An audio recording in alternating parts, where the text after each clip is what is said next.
Last time on FPOD Side Quests. I am playing Merrick Avlar. He's a warlock. He's packed with the Great Old One. So we have on our hands a fighter warlock then? Yes. I'm playing Court Tenless. Court Tenless is a half-elven bard who is allied with the Zentara. So, I am playing Perry Blotter. Perry Blotter, baby! If you took Harry Potter and Steve Urkel and combined them into a character, you'd end up with what I came up with in about an hour. So you traveled for a while and you guys have found yourself in Molemaster. Alright, the rumors you heard about the harshness of the city of Molemaster may have seemed exaggerated at first. But having spent a few days in the city of danger, those rumors were completely accurate. A wealthy merchant named Astrid Saj, looking for a way to gain noble title for her house, decided to hold a party at her castle. A number of temporary servants have been hired to act as guards, servers, bouncers, entertainers, cooks, spies, or other positions.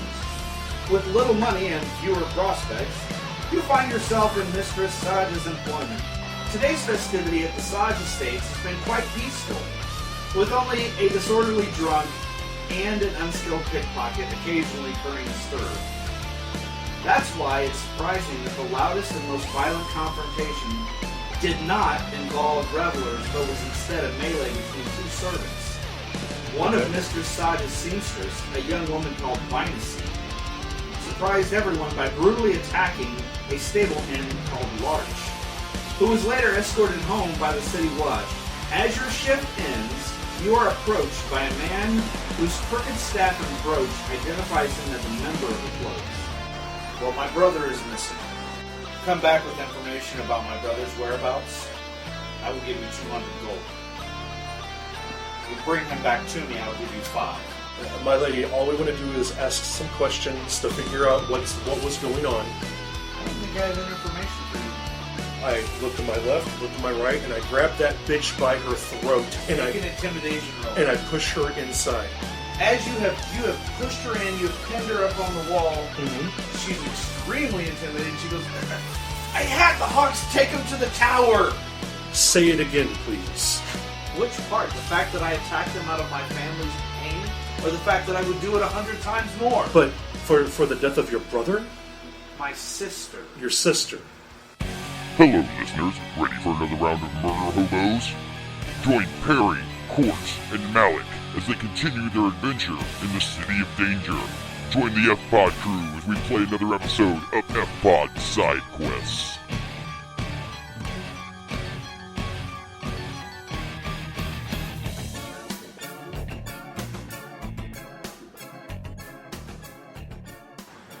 That's great. Alright, so you guys walk, taking a couple turns. She takes you to the main guard tower. And here's how the city is set up. It's a walled city. So the main guard tower is right by the gate.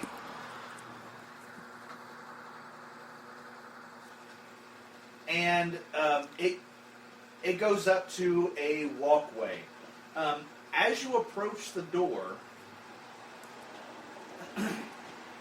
who wants to make my perception check for me?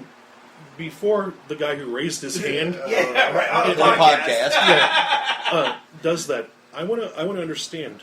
She's taking us somewhere. She's taking you to the tower. What tower? The main tower where Larch is being Larch held. is being held. Okay. Here's the thing. Is that noted? Did you note where this tower was? Oh, of course. My full intention, Game Master, while charming her, was to take her back to the cloaks. Oh, she's taking you to where he's being held. Not with a charmed person, she's not. Well, that's what she assumed you wanted. No, we're taking a walk, and then there was an interlude. So we have a marked map of where he's being held. Yes. Correct. And we have the person who initiated the whole thing. I'm not trying to fucking take him back to the Cloak HQ. Right. I want to take it back to this dude who has a personal vendetta on her. You have no idea where he is. Oh. He's not hanging around at the bar. Okay. And he didn't give us a way to contact him? Nope. All right. Well, that being said, I see a plot hole, but I'm not going to fucking exploit it. Thank you, wizards. Thank you. Okay, then I guess what happens is we mark that map and we ask her immediately before we go in, where exactly have you brought us to? It's a tower, but it's a guard tower? Yeah. It is the main guard tower. Okay, are you asking her or are you asking the Game Master? I'm asking, well, I need to know information from both of you. All right. Really, Yes. she conveys the only real thing that she knows is that she actually lets it out that it was kind of her family's plot. She was to get into a fight. Mm-hmm. The City Watch would be called. Right. And then she would be taken home, and he would be taken instead of home in a roundabout way to the main guard tower. That's all the information she has. Okay. So she's just basically taking you here to say, this is where the guards that were on the take took her. yep. All right. Still under the charm spell. Did you note that? What she spilled the beans on what she knows. Mm-hmm. Okay, and we know it's at this guard tower. I say this I want to try to make sure, I want to drive this home. Okay. Mistress Saj looks favorably upon you and your home. What I need you to do now is I need you to go and seek her audience and let her know that Master Tinless, Master Merrick, and Master Blotter have Tommy Perry. this under control. Absolutely, I will. Okay. And she starts walking back towards the Saj mansion. All right, Gain, Merrick, you're actually going to get to Merrick! play. All right, so Merrick, you're Hey, what's this tower all about? making... Actually, you know what? With your passive alone, before you guys ascend the steps to the main door, you notice the door is slightly ajar. Oh, shit. Well, once again, I would like to make a perception or a history or whatever kind of knowledge check you would like Perry to make to find out what he knows about this tower already. Okay, go ahead. Just do History. 21. Excellent. It was erected in the 3rd year that the town was made. They had actually so much money rolling into the city that they wanted to make it a walled city. You notice that this is the home of the Cloaks, or the Hawks. They are the City Watch, and they can be bought. That's about all the information that the books had upon it. Alright, so that being said, make sure I'm in the front. Opens the door. And I whisper to him, play up the angle that we're a cloak. We're cloaks. We have badges. You're good at what you do. And I give him inspiration.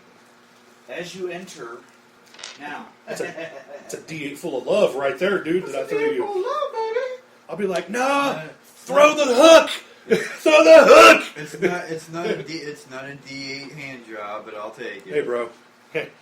Mine's more of a UFC thing. Get the leg! It's more of a bat or a butt slap, right? Yeah, right. Nice. Good game. Good game. Good game. Fool, we ain't even played yet. I think at the little campfire outing thing that we had, I might have slapped Jason Devrick's ass at some point and told him good game. Absolutely. Jason probably doesn't remember. I do remember. Oh. Okay, so... How could he forget? Yeah, right? Read some box text here.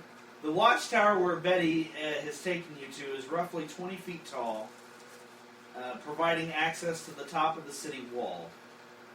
There is a door leading into the tower, and as you approach the tower, you feel a strong gust of wind that nearly knocks you off your feet. Inside the tower is sparsely furnished.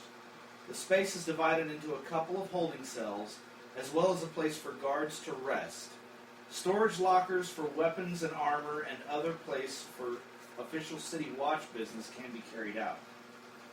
At first you see no one in the room, but then you notice 2 figures, both wearing city watch uniforms, unconscious on the floor. They appear to have been struck on the head, but their injuries are non-life-threatening. Along the interior of the tower, 2 curving staircases ascend to a pair of trapdoors in the ceiling. These provide access to the top of the tower, which opens to the top of the city walls. Perry immediately goes invisible. Okay. shit. Alright. What do you do? Merrick gets a little grin on the side of his, face, kind of grins a little bit, looks at the stairs, starts going up the stairs, open the hatch going up.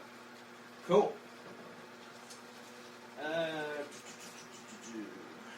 He's itching.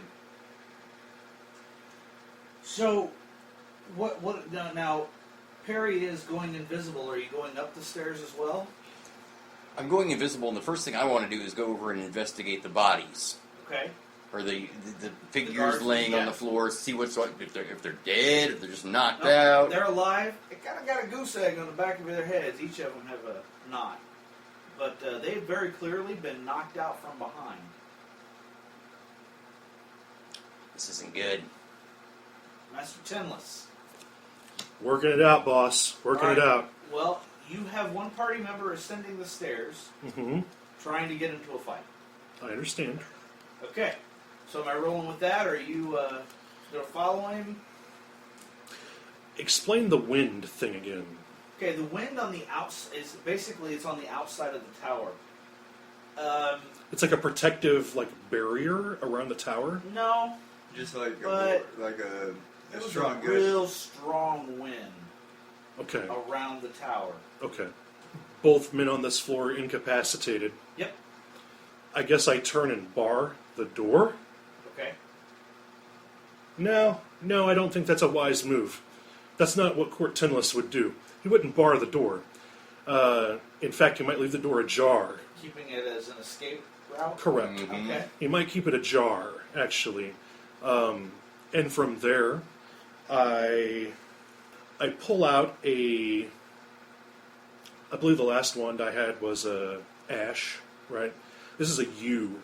I pull out a little U wand out of my other sleeve, which is a wand of magic missiles. Okay. Got one too.